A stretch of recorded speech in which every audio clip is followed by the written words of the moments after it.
Hey everyone, thank you so much for joining in for our first episode in 2025. Today we have a special guest, Mr. Sandy Mackay. I'll give you guys a brief introduction of Sandy. So Sandy is an investor who owns a huge portfolio of multiple properties across Ontario. Sandy is also the owner and team leader of Mackay Realty Network, one of the best real estate teams within the Keller Williams Network in Canada. Sandy also owns and operates FoundSpaces, a property management company with his wife Kate. Together they manage over 500 properties in Ontario and are now expanding into the Halifax region. And finally, Sandy is also the owner and operating principal of Keller Williams Legacies, which is a real estate brokerage with close to 150 agents as of February 2025. Keller Williams Legacies is actually the brokerage that I'm a part of and my team is a part of, and it's such a fantastic place to be. And that's actually where I met Sandy 2 years ago. Sandy and I are great friends now, and I'm honored to have you on the show today, bro. Awesome, man. Thanks for having me, and looking forward to a fun convo. Hopefully I know we will share some awesome value for watchers or listeners. Awesome. So welcome, Sandy. Let's just start from the beginning. Let's go back to your investment journey where it all started. Walk me through what changed in your life to motivate you to get your first investment property?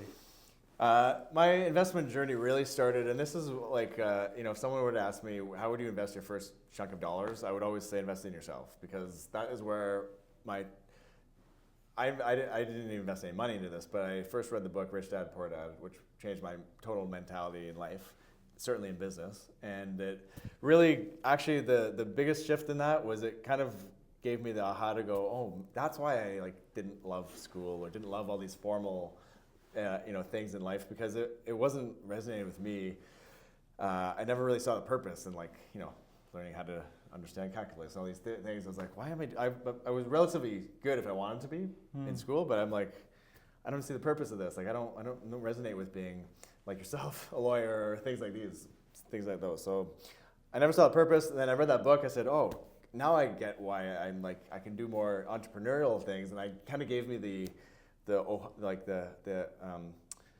allowance, I guess, or the runway to go, okay, I can be a different type of person in this life. And then right when I kind of clicked on that, and ever since then I've just been like newfound purpose and direction, and it's also a book about investing and how to utilize money and everything. Yeah. So it gave me that first glimpse at that, and I said, okay, I can figure this out, even though I had no money at the time.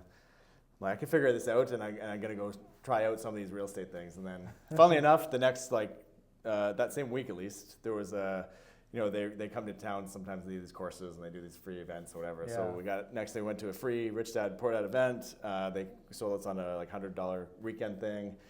And we met some really good contacts at that weekend event, actually. Started looking at doing wholesaling real estate and some other creative strategies. So that was how I got into real estate investing with zero money. And so would you say the catalyst was reading that book? Was that the catalyst that kind of sparked everything moving forward? There's probably a lot of life kind of setbacks and failures prior to that too. Probably had a say in that. It probably created my mind to be open to that at the right time. So mixture of things, but my only other real career before that was a golf instructor. So I taught some golf and lived overseas doing that for a while. That was. I think he's being humble because you were actually semi-pro, right? Sure, if you want to call it that. I was trying to be a real pro, and that was a tough. All those things though did add up to where how I eventually got to where I was, because even that kind of failed career was a lesson in how hard you need to work to really be a pro in anything in life. Yeah. So let me ask you something. When I was younger, yes, there were obvious career paths and things that you could pursue. You could be a doctor, a lawyer, all of those things. But my dad was always an entrepreneur, so I knew I wanted to be in business in a certain capacity, right? Was that always the case with you? Did you always want to be an entrepreneur, or did you see yourself, or did you envision your life going somewhere else?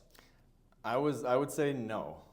My dad was someone who came from a family of mining people in Sudbury, Ontario. So he came out of there and was like the businessman in the family out of his whole, and he had 6 siblings. So he was like the man out of that that went on to do more business type stuff.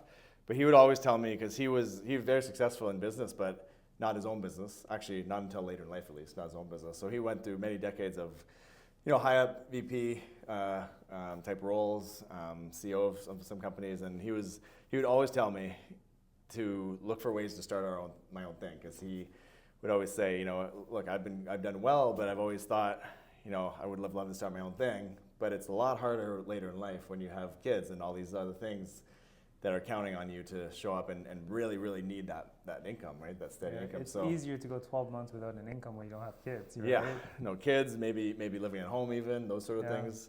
Less rent payments or less car payment, whatever it is. He would always encourage me to do that. And honestly, I still never really clicked for me. Because you're always the weird person in life if you're doing that. And honestly, I was a really shy kid. So when I was in my teens and stuff, and I probably had thoughts of all that, I didn't, for whatever reason, have the confidence to really go like, screw it. I probably cared a little too much for fitting in with people and thinking of how that looked. So it took a while for me to click in and go like, screw what everyone else thinks. I don't care. I'm going to fail like crazy probably, but I'm going to go do this. And that took a lot longer than I would say some people, where they have that entrepreneurial like childhood and everything. That wasn't really me. That's my wife. It's always tough to get past that initial barrier, because there's a lot of uncertainty when you're becoming an entrepreneur, right? And I think we're so geared to following that path that everybody else in society follows, right? That path of a 9 to 5, working for a company, working your way up, eventually becoming management, becoming VP, whatever the case is, getting a pension or whatever the case is. So we're always, that's the comfortable, easy way to do things, or the easy way to do life. But becoming an entrepreneur, it's like you're stepping into a dark void, right? You don't know what you're gonna come across. You don't know what you're gonna run into. So it's always tough to make that initial step. What were some of the early challenges that you faced in your entrepreneurial journey?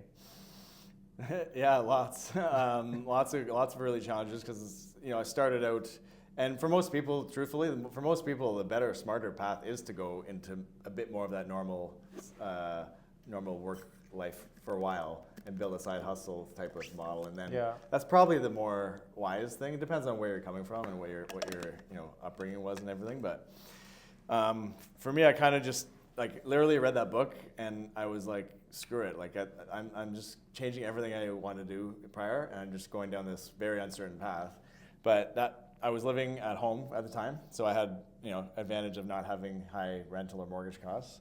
But I still had a girlfriend I wanted to impress at times and do some things that I needed money for. So it's not like I was able to spend zero money, but I had very little money. So I had basically credit cards and line of credit type of stuff to work with, and finances is always a challenge at the beginning. So I think at times I was, this was coming up in the time where internet was out there, and there was lots of different things happening. Social media was kind of just getting going. But when you're looking around on these things online, you're seeing other people being way more successful than you. You're seeing these businesses grow from like nothing to crazy overnight success. So at least so it looks. And I think one of the things I screwed up a lot early on was thinking that investing into this one thing was going to be the thing that solved everything, and spending a couple grand on different tools or platforms that would I thought it would be like a quick hit fix, and I didn't. It took me a while to realize that there is no quick fix, right? So there's got to be a more longer term sustainable outlook on things. And one of my mentors, Gary Keller, always says that the faster you learn that building wealth takes time, the quicker you learn that building wealth takes a lot of time, the faster you'll build a lot of wealth. And it took me a while to figure that out. But once you kind of figure that out and that switches, there's a reason why Warren Buffett, if you look at how his financial life has gone, I think he was a millionaire around mid-30s or so. And, so still relatively early, but he, vast majority of his wealth is in the last 10 years. And he's in his 90s, I think, now. So it's a really slow process. But your story is a bit inspiring, because it was like that also. Didn't you just get your real estate license in your late 20s or early 30s? Yeah, late 20s. Late 20s. Late 20s, so I was 27, I guess. And you're how old now? I'm 38. You're 38. For so now. In about 11 years, you built 4 or 5 companies. Yeah. Right. And I'm sure there were a lot of challenges at the beginning. But once you kind of hit the ground running and you figured out this is how I want to do things, what did you do to scale your businesses? First of all, before I got my real estate license, I also failed in starting like an online health company. Even along the way here, I had a marketing company at one point, I had a cleaning company, had a construction company. Those are some of the failures. Well, we all like that. Those are the things that people don't know about. You have to go through those failures to get to the success, right? Yeah. What did you say earlier today? You got to break down to break through, right? You have to. So even before I got my license, I had screwed up a whole bunch of stuff. And for about 2-3 years prior to getting my license, I was doing a lot of creative real estate investing. We were doing wholesaling real estate, trying to sell contracts basically for purchase and sell contracts to other investors. I was doing a lot of, I would say, kind of like guerrilla type marketing, guerrilla type work to make money in this industry. And like barely making anything really. Like here and there making some good wins. I did end up buying our first investment property through, we had a $25K wholesale fee the one time, and it resulted in us being able to buy a property. So there was not like there was no wins, but it was a lot of like little win and then a big failure, then little win, then a big failure, and then all of a sudden that started to shift a bit. We got into real estate. One of the best things I did when I started in real estate was find a mentor, not to just like hang out with from now and then, but literally go spend every day in the office together. Shadow, like basically. So I found someone, or ended up in the same rooms as some people where I got introduced to Mark, who I was on his team for 2 years. And Mark was at the time a little younger than me, I guess now, but he had built up what I thought was this massive portfolio of rental properties, doing so much business, and at the time, from what I had seen, like in my world, the most successful real estate entrepreneur that I knew, and I was like, I gotta hang out with this guy somehow more. So that was one of the smartest things I did, was to get around people like that and get not just around here and there, but like literally like engulfed into his world every day. And in a room like the we're in right now here, like a couple 100 square foot room, it would be me, him, and my wife ended up there too shortly after. And that was a lot of days that I spent in the real estate world, was us three. And so I got to hear him on the phone all day, hear how he talks to clients, hear how he talks to investors, hear him talking about buying all these buildings and this and this and that. So all of a sudden you're in that environment for a while, and that just becomes like normal everyday stuff. Yeah, right? I think a big mistake that a lot of new realtors make in the industry is going to the first place that gives them the most competitive split. Yeah. Whereas what you did was the smart way to do it. Go find someone that will teach you what you need to know in order to be successful in the industry. The money will come afterwards, but you need to learn first how to make that money, right? And I'm sure that's what happened with you. Thankfully, I was at a time there, and I was probably just perfect timing for me and everything too, but I had gone through a lot of learning already, and I was ready to hit the ground running, and it was the time for him too, where I think I aligned really well with what he needed, and I wasn't necessarily working for free. I made quite a bit of money. Yeah. If you looked at the splits and stuff as a realtor mentality on it, I was at least giving up minimum 50% on every deal. Yeah. But I never looked at it that way. I was like, wow, look at all this stuff I get to learn and grow with. Exactly. Like, yes, you're giving away something monetary. You're giving away your split, but first of all, that 50% that you're gaining, would you have gotten that by yourself? Probably not, right? And then let's forget about the money that you're making, all the lessons and the strategies and, how to speak, how to communicate, all those lessons and things that you learned, those things are priceless because they're going to stick with you for the rest of your life. So I think like any new agent, or doesn't have to be in the real estate industry, it could be in any industry or any type of entrepreneurial journey you want to take on. Find a mentor, learn from them, because that's going to be more valuable than just going somewhere where you make the most amount of money right away. Absolutely. And you've got to deliver as much value as possible to that person, whether they're exactly. And that's I think where a lot of people mess up. Where like I think a lot of people have this like entitlement these days, where I need you to give me, like give. What are you gonna like return in value, right? Like it doesn't have to be money. Like some people will mentor you in exchange for some money, but there are people out there that are willing to exchange some value with you. In return, you just have to give your time, right? So I think there's a lot of like opportunities out there. What do you think? One of the things that a lot of people, the entitlement's almost built into the way we phrase these things now, because one of the common recommendations out there is go spend time with other people, like go hang out with them, and go. It's almost saying like go get stuff from the other people who are going to give it to you for free or whatever. Go hang around, go find a mentor, go hang around someone who's already done what you're doing or what you want to do. And it's true, it's a good advice, but it also needs to come with the caveat of go give value to them first. Don't go try and just get stuff. Go give value first, go hang around. Yes, be around them, but be of service to them, because then they're going to want to pour back into you. Let's use real estate as an example. If you see someone in your neighborhood that's killing it, that's crushing it, and you want to be an agent like them, go shadow them, but maybe go install some signs for them, do some paperwork, whatever the case is. Like, give them something in value, and in exchange, you're going to get some value back, right? It's not as simple as just get, like you said, which is unfortunately the entitlement mindset that a lot of people have these days. Yeah, you can't.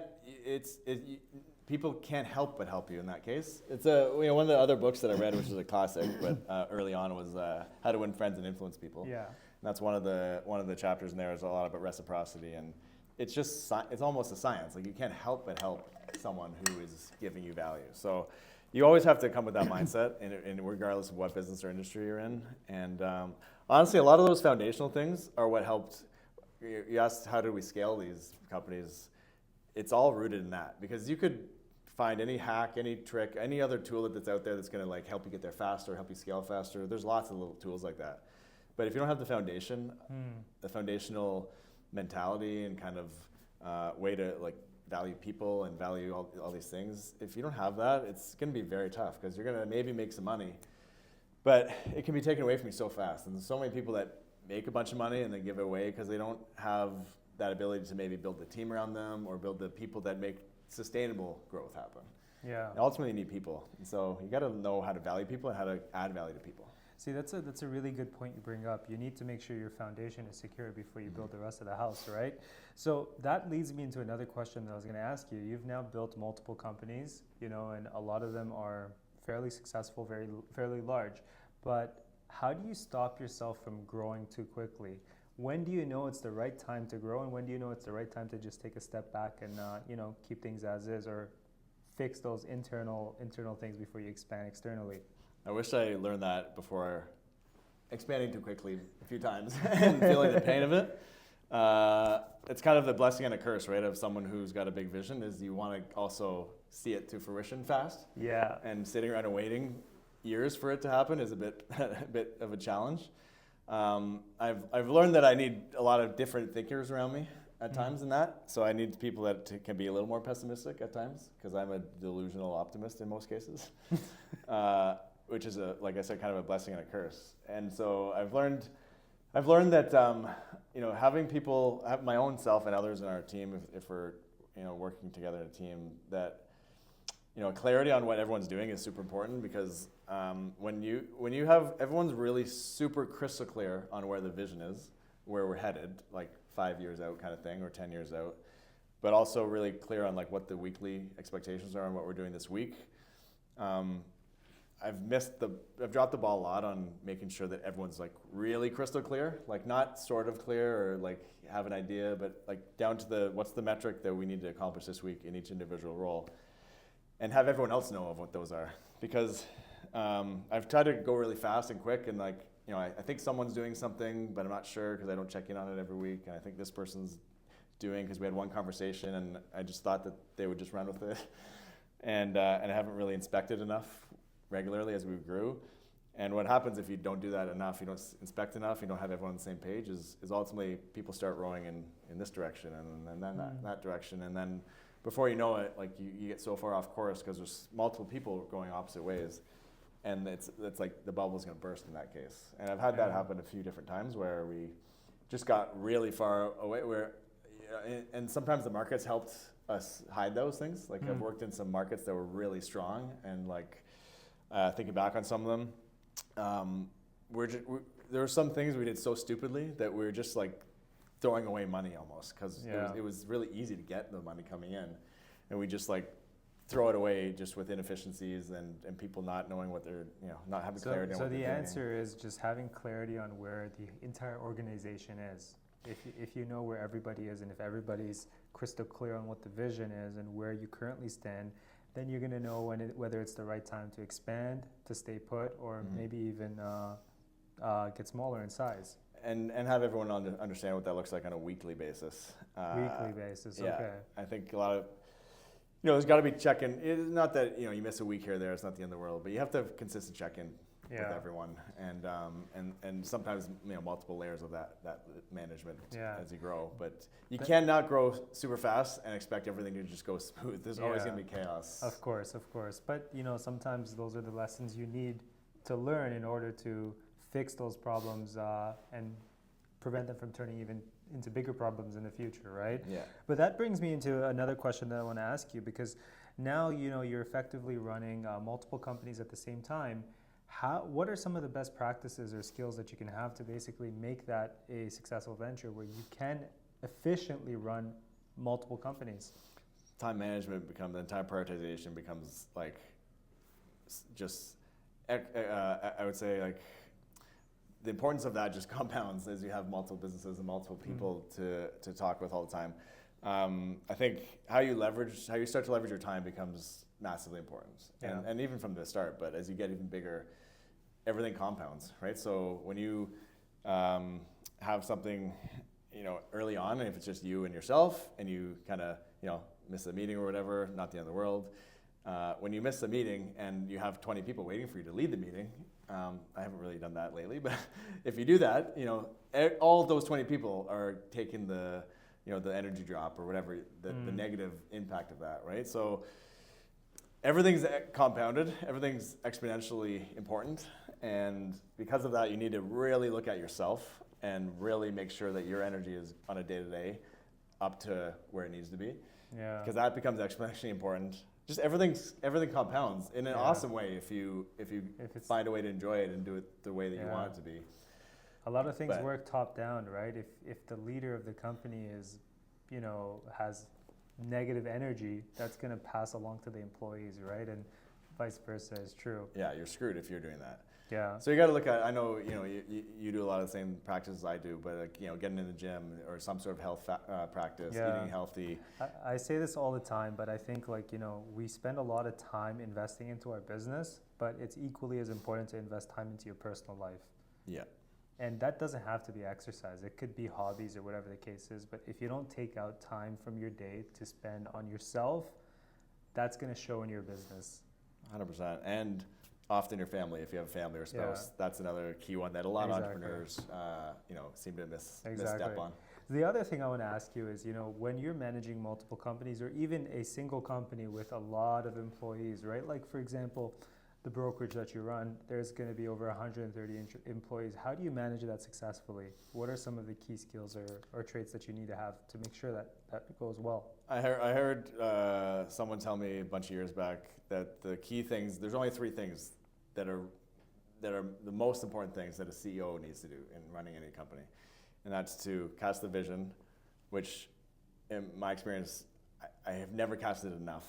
You need to cast that so many times it becomes like sickening to even say it almost, but you need to say it all day, every day to everyone you work with, because everyone needs to be crystal clear on where things are going, and it has to be exciting, and it has to fit, like their life has to fit within that vision, so it has to be big.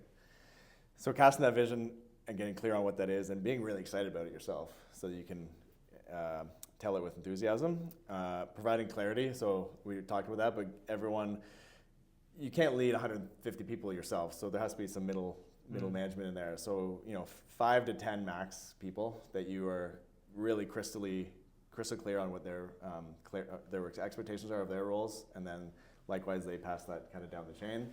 So providing clarity, and then as you're doing those first 2, the other one that comes up all the time that you want to look for ways to help out is removing roadblocks. So when you have multiple people around and you're leading a whole bunch of people, anytime you can see that they're struggling with something, or they could grow in a certain area, I always look for what is holding that person back? What is in the way of that person succeeding in the way that I envision them doing it?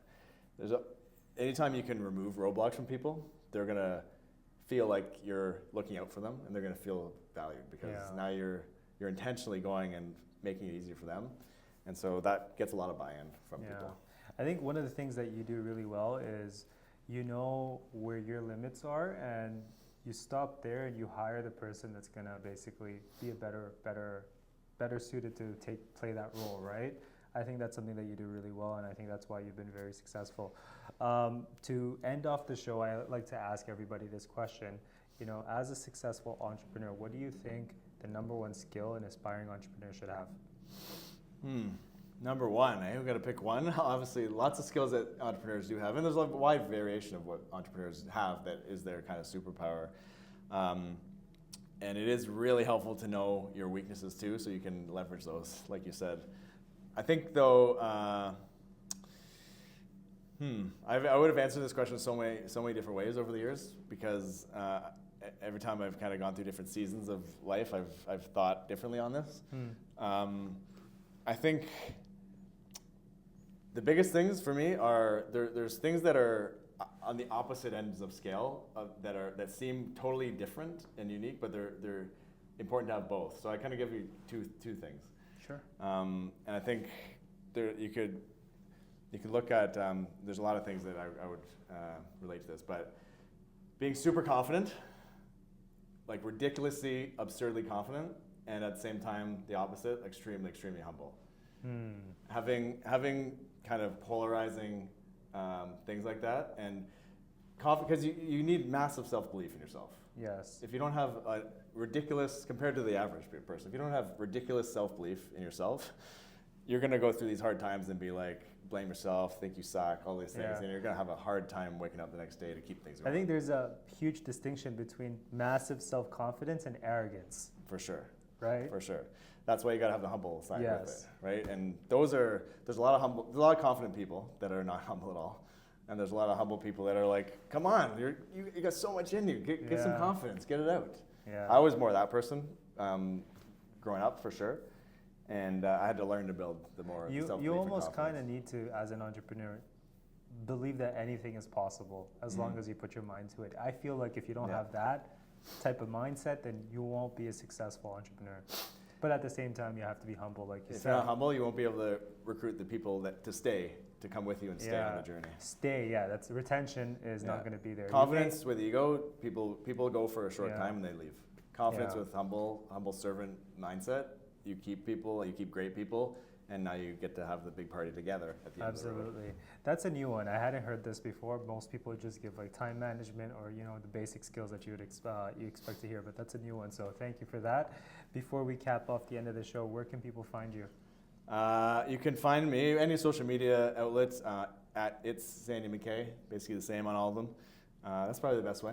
Okay, awesome. We'll put all of Sandy's details in the description below. Thank you so much for coming on, Sandy. It was a pleasure. Thanks, that was awesome.